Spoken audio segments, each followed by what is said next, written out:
everyone, welcome back to Love English Lab, the place where you learn to speak English naturally and confidently in real conversations.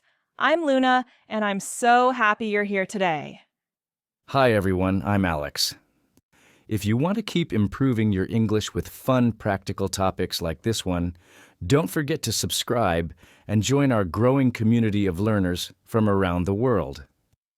Today's topic is one that's super useful, not just for English learners, but for life in general, how to talk about your strengths and weaknesses. Yes. This topic comes up all the time, in job interviews, meetings, conversations with friends, or even when you're describing yourself in English.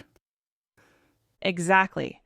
But it's something many learners struggle with because they're not sure what words to use or how to sound confident without bragging.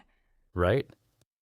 And at the same time, people often find it hard to talk about their weaknesses. They don't want to sound negative or insecure. That's so true.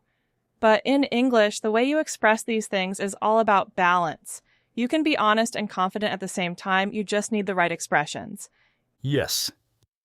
And that's what we'll help you with today. We'll look at natural ways to describe your strengths and weaknesses, not just with vocabulary, but also with phrases that sound polite and professional. Exactly. For example, instead of saying, I'm good at everything, which sounds a little too confident, you can say, one of my strengths is that I stay calm under pressure. That's a perfect example. It sounds professional, realistic, and positive. And when you talk about weaknesses, instead of saying, I'm bad at time management, you can rephrase it, I'm working on improving my time management skills. I like that. It shows self-awareness and growth. Right? Because in English, it's not about hiding your weaknesses, but showing that you're improving. Exactly. And this kind of language is super common in interviews, presentations, and even personal conversations. Yes. And the good news is, once you learn the key expressions we'll teach today, you can describe yourself naturally and confidently without overthinking every word. So in this episode, we'll talk about how to describe your strengths in a confident way, how to talk about weaknesses honestly but positively, and some useful expressions you can use in job interviews or everyday conversations. Perfect. By the end, you'll be able to talk about yourself with ease and sound both fluent and authentic. All right, Luna, I think we're ready to start. Let's dive in.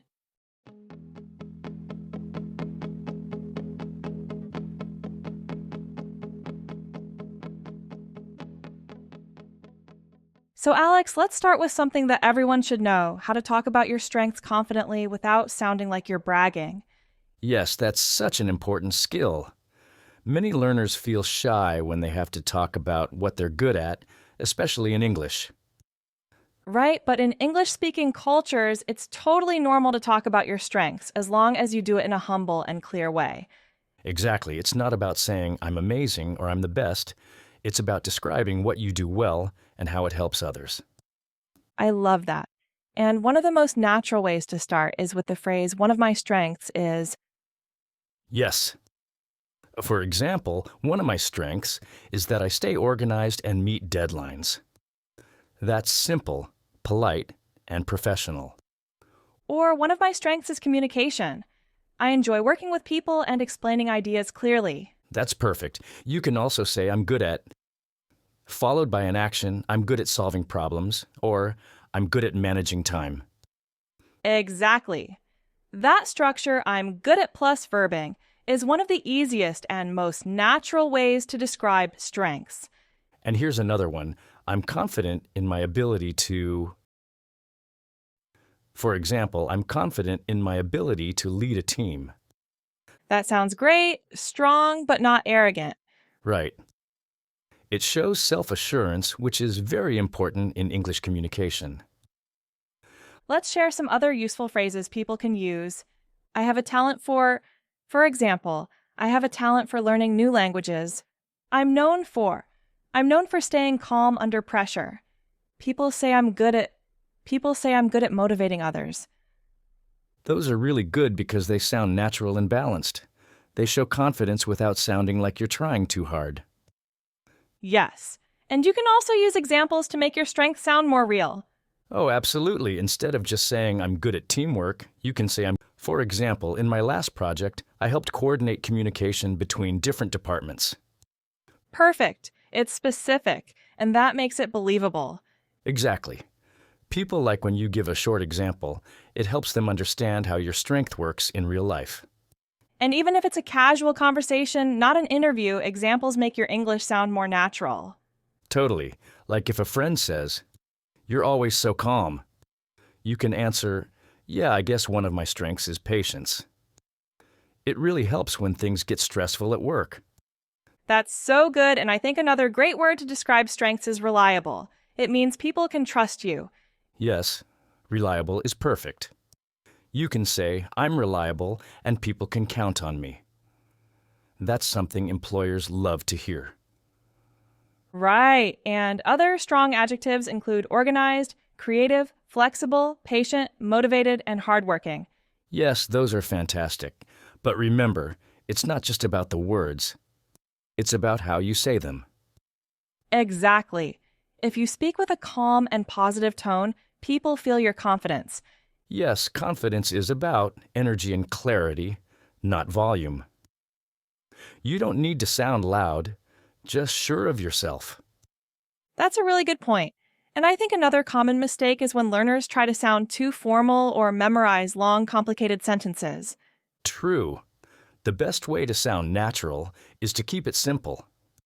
For example, instead of "my strength lies in my ability to effectively manage interpersonal communication," just say "I'm good at communicating with others."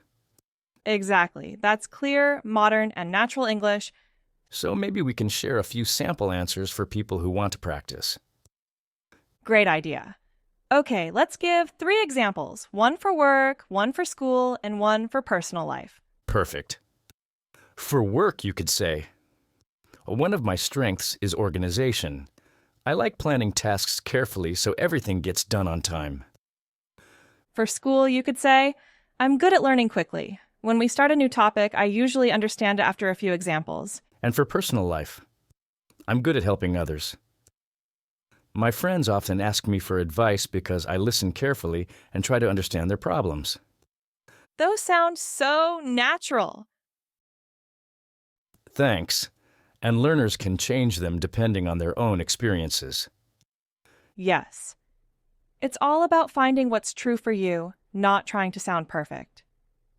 Exactly.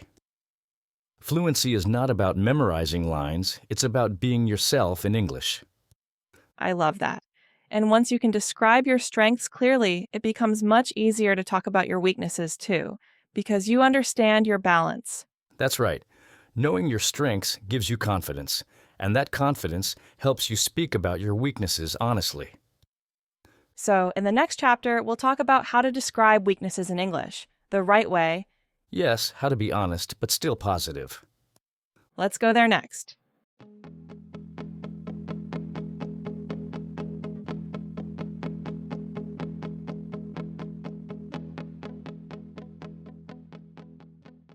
So, Alex, now that we've talked about how to describe your strengths, let's go to the other side, weaknesses. Yes, the scary part. Most people don't like talking about their weaknesses, especially in English. True. But actually, being able to talk about them shows maturity and confidence. Exactly. In English-speaking cultures, people really appreciate honesty and self-awareness. They don't expect you to be perfect. They expect you to know yourself. That's such a good point. It's not about saying, I have no weaknesses. It's about showing that you understand yourself and that you're working on improving. Yes. And the best way to talk about a weakness is to describe it, but also show how you're dealing with it. Exactly.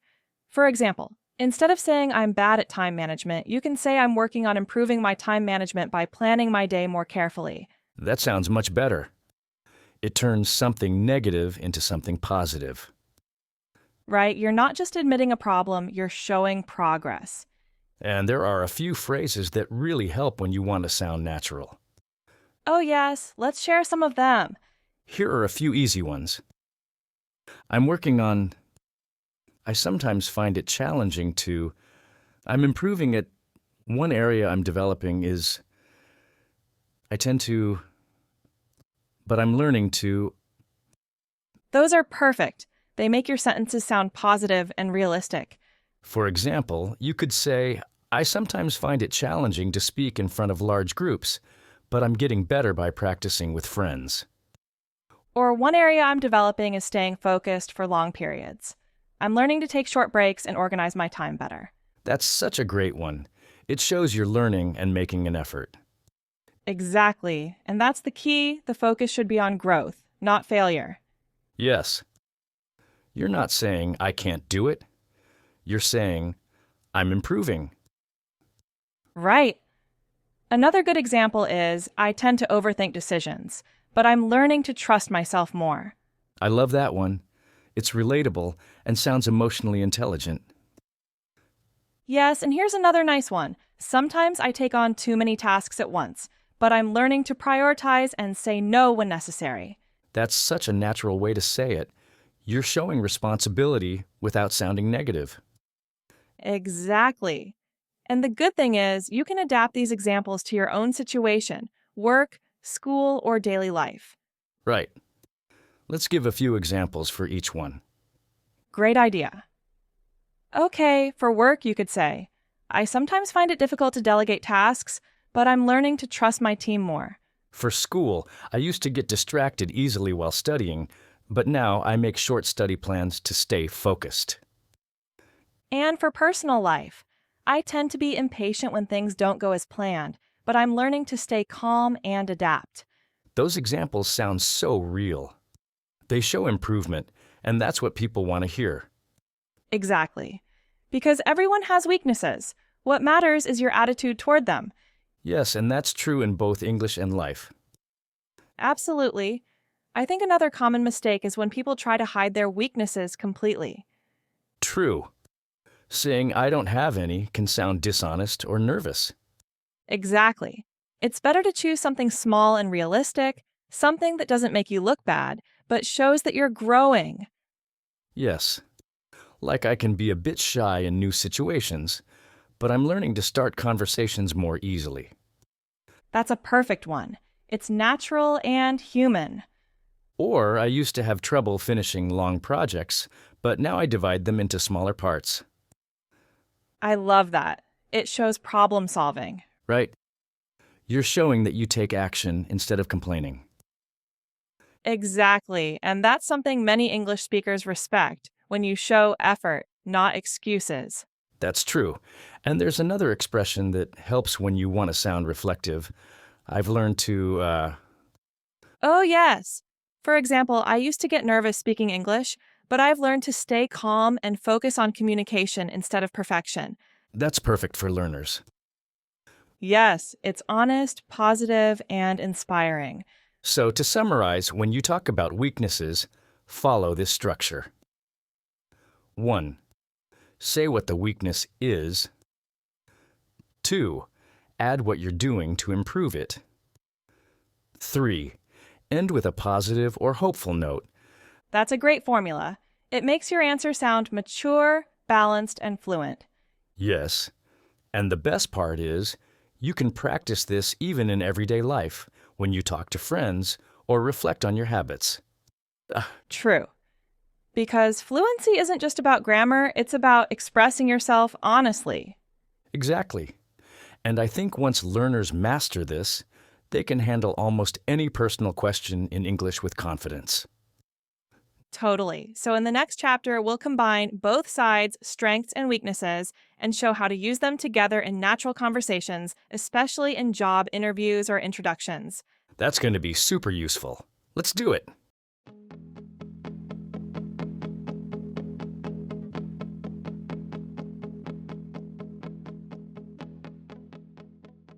So, Alex, now that we've covered strengths and weaknesses separately, let's talk about how to combine them naturally in real life situations. Yes, that's where fluency really shows. Because in real conversations, especially in job interviews, you usually have to mention both. Exactly. And what many learners don't realize is that talking about strengths and weaknesses together can sound very natural and even powerful if you do it the right way. Right. The key is to show balance, that you know what you're good at, but also what you're improving. Yes. English speakers really appreciate that kind of honesty. It shows confidence and self awareness. So let's start with a simple example. In a job interview, the interviewer might ask, "What are your strengths and weaknesses?" That's the classic one. Exactly. And a great way to answer is to start with your strengths, then move smoothly to your weaknesses. For example, you could say, one of my strengths is communication. I enjoy explaining ideas clearly and working with different people. At the same time, I sometimes find it challenging to say no when I'm busy, but I'm learning to manage my time better. That's perfect. You start strong, stay positive, and finish on a note of improvement.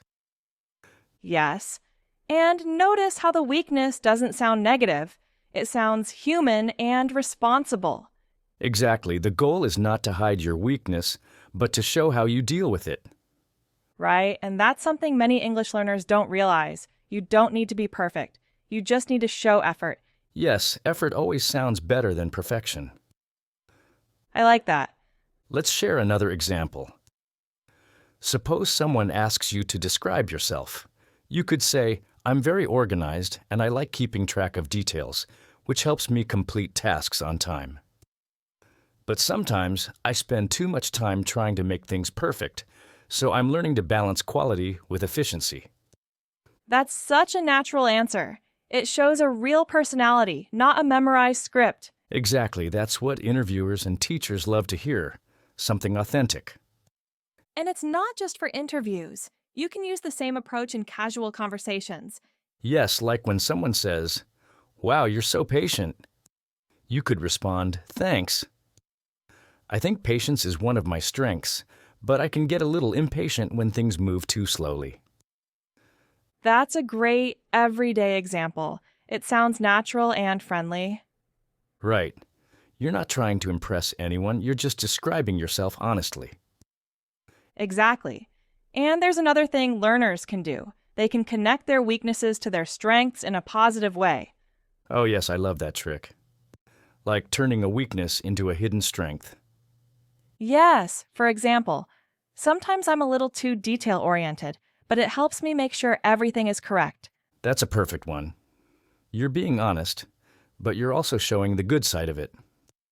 Exactly. Or I can be a bit quiet at first, but it helps me listen carefully and understand people better. That's great.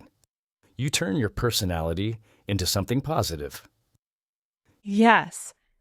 And the phrase, "it helps me," is really powerful. It shows that your weakness still adds value. Totally. You can also use "it has taught me." For example, being impatient has taught me how to organize my time better. That's a really nice one. It shows you learn from your experiences. Right?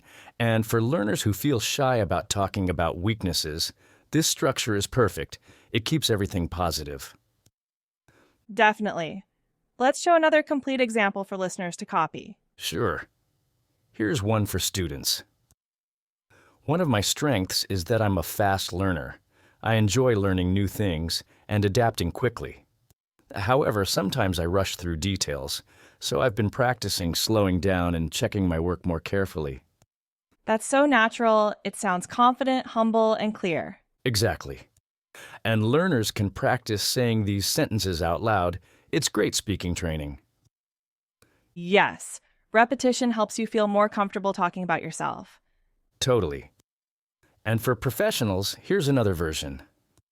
I'm very responsible and always finish my tasks on time. My challenge is that I sometimes take on too much work, but I've learned to set priorities and delegate when necessary. That one is perfect for a job interview. It shows dedication, but also emotional intelligence. Exactly. And notice how every example ends with something positive. I've learned to, I'm working on, or it helps me. Yes, those are key expressions to sound natural. So maybe we can give listeners a short formula to follow. Great idea. Here's the structure. 1. Start with your strength. One of my strengths is 2. Give a short example or explanation. It helps me.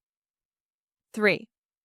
Mention a weakness. At the same time, I sometimes. 4. End with progress, but I'm learning to. That's a perfect model. You can use it for interviews, self-introductions, or even personal reflection. Yes.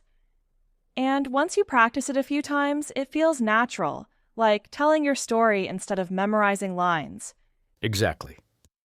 English becomes easier when you talk from real experience. I couldn't agree more.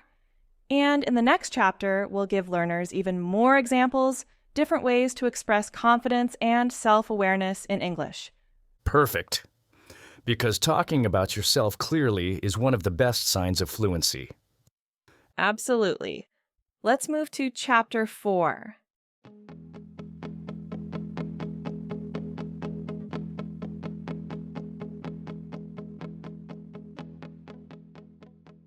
So, Alex, now that we've learned how to talk about strengths and weaknesses in a natural way, I think it's time to expand our vocabulary. Definitely. Because sometimes learners know how to talk about themselves, but they don't have the right words to describe their personality. Exactly. And using the right adjective can make a huge difference. It helps you sound natural and clear, not repetitive or too simple. Right.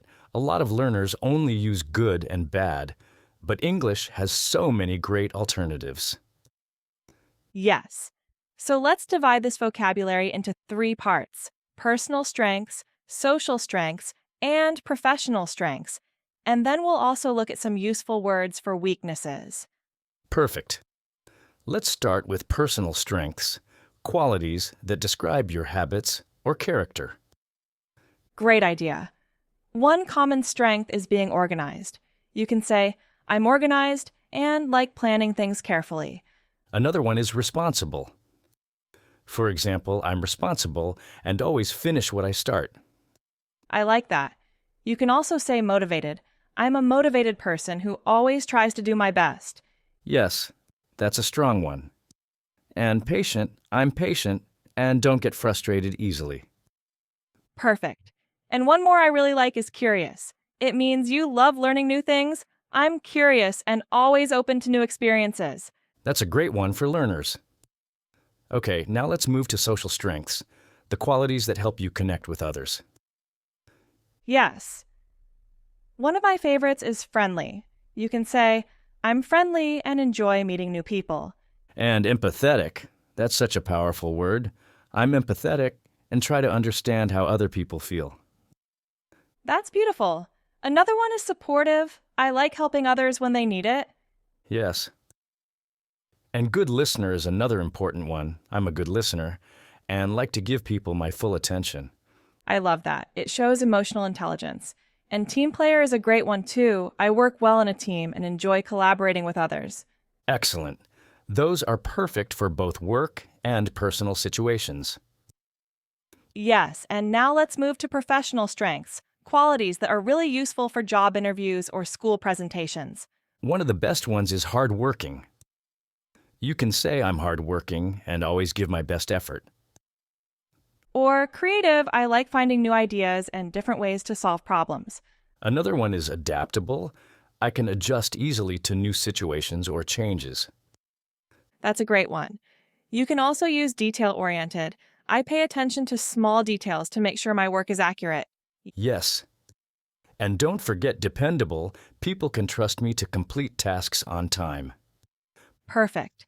Those all sound natural and professional. Now let's balance things out and talk about weaknesses. Yes! But remember, when we talk about weaknesses, it's not about judging ourselves. It's about identifying areas for improvement. Exactly. And using the right vocabulary can make your answers sound mature and thoughtful. So here are some useful words for weaknesses, but we'll show how to use them positively. Great. Let's start with impatient. You can say, I can be impatient when projects move slowly, but I'm learning to stay calm and patient. Perfect. Or perfectionist. I'm a bit of a perfectionist, but I've learned to focus on progress instead of perfection. That's one of my favorites. And shy is another. I used to be shy when meeting new people, but now I try to start conversations first. Yes, that's great. Another one is easily distracted. I sometimes get distracted when working for long periods, so I take short breaks to refocus. That's very relatable. You can also say overthinker. I tend to overthink small details, but I'm learning to make decisions faster. I love that. It sounds honest and shows growth. Exactly. And here are a few more that are useful: disorganized, forgetful, stubborn, nervous, and too independent. Yes. But again, it's all about how you express them. For example, I can be disorganized when I'm busy, but I'm improving by using checklists. I can be stubborn sometimes, but it helps me stay determined. That's perfect. Every weakness can show a positive side if you explain it well. Exactly. And sometimes the same word can describe a strength or a weakness. It depends on the situation. True. For example, being detail-oriented is great for accuracy, but it can slow you down if you spend too much time on small things. Right. Or being independent is great for responsibility, but it can be hard if you never ask for help. That's a really good insight. It shows that personality traits aren't good or bad. It's about balance. Exactly. And the more English learners understand this, the more confident they'll feel when describing themselves. Yes. Because self-awareness sounds fluent.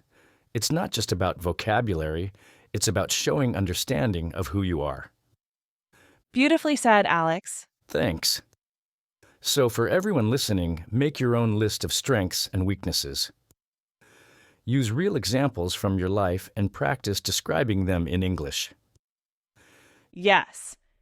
Write short sentences like, I'm good at, or I'm working on, and say them out loud. Exactly. That's how your confidence grows, by expressing who you are in another language.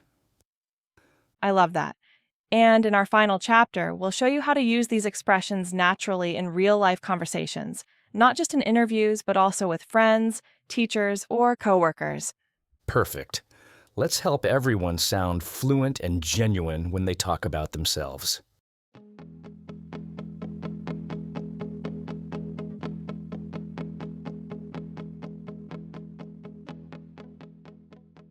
So, Alex, we've talked about strengths, weaknesses, vocabulary, and balance. But now comes the most important part, using everything in real life. Exactly. Because learning new words is great, but fluency only comes when you use them in real conversations. Totally. So let's show our listeners how to do that, how to talk about strengths and weaknesses in different situations. Perfect. Let's start with the most formal one, a job interview. Yes. In a job interview, your goal is to sound professional, confident, and positive. Right. You don't need to use complicated words, just clear sentences with examples. Exactly. So here's an example. One of my strengths is communication. I enjoy working with people and explaining ideas clearly. For example, in my last job, I helped organize team meetings and made sure everyone understood the goals. That sounds great. You're giving an example that shows real experience. Yes. And for weaknesses, you could say something like, I sometimes take on too many projects at once, but I've learned to organize my time and set priorities. Perfect balance, honest, but positive. Yes, it shows you're aware and improving, which is exactly what interviewers like to see. Definitely. Now let's move to a school situation. Oh, yes, like when a teacher asks, what are your strengths as a student? You could say, I'm very focused and curious. I always try to understand things deeply, not just memorize them. That's excellent. And for a weakness, maybe I used to get nervous before presentations, but I've been practicing speaking in front of others to feel more confident. That's a great one. It sounds honest and shows effort. Yes. Teachers appreciate when students show self-improvement. Now let's move to something more casual, talking with friends. Oh, that's fun. This is where you can be more relaxed and natural. Exactly. For example, your friend might say, "You're always so calm. How do you do it?" And you could answer, I guess patience is one of my strengths, but I'm not great when I'm really hungry. That's so true. And it shows that talking about strengths and weaknesses doesn't have to be serious, it can be light and fun. Yes. You can also use it to connect with people. For example, I'm really bad at waking up early, but I'm trying to fix my sleep schedule. That's relatable. Everyone has small weaknesses like that, and sharing them makes conversations feel more real. Exactly. It helps people see your personality. I love that, and it's a great way to practice speaking naturally. No stress, just daily English. Yes. So if you're listening, try to practice in small ways. You don't need to wait for an interview. You can practice by describing yourself to a friend, or even when you write a journal entry. That's a good tip. For example, write something like, "Today I realized I'm very good at staying calm in stressful situations, but I need to improve my time management." Exactly. That kind of reflection helps you grow and also improves your English. Yes, it's like learning about yourself in another language. Right. And once you feel comfortable, you can even use these ideas in group settings, like when introducing yourself at a workshop or meeting. Oh, yes. You could say something like, "Hi, I'm Luna. I'm very creative and enjoy working on new ideas. Sometimes I get too excited and want to do everything at once, but I'm learning to focus on one project at a time." That's perfect. It's friendly, confident, and natural. Yes, and it makes people remember you. Exactly. Because when you speak about yourself honestly, people connect with you more. I totally agree. Confidence doesn't come from pretending to be perfect, it comes from being real. That's such a good message. Thanks. And I think this topic, strengths and weaknesses, is not just about English, it's about self awareness. True. When you can describe yourself clearly in English, it means you also understand yourself better in general. Yes. And that makes your communication more powerful in any language. So, to everyone listening, here's a small challenge. Choose one strength and one weakness from today's lesson and record yourself talking about them for 1 minute. That's such a great exercise. You'll practice speaking, pronunciation, and confidence all at once. Yes. And then, after a few days, record again and see how much more fluent you sound. I love that. Because improvement is not about perfection, it's about consistency. Exactly. Keep practicing, keep reflecting, and keep speaking. And remember, every time you talk about your strengths and weaknesses, you're not just learning English, you're learning about yourself. That's such a powerful thought to end this chapter. Totally. So, in our final reflection, we'll go deeper into how self awareness and confidence work together, not only to help your English, but also your mindset. Perfect. Let's wrap it up with some motivation and encouragement for our listeners.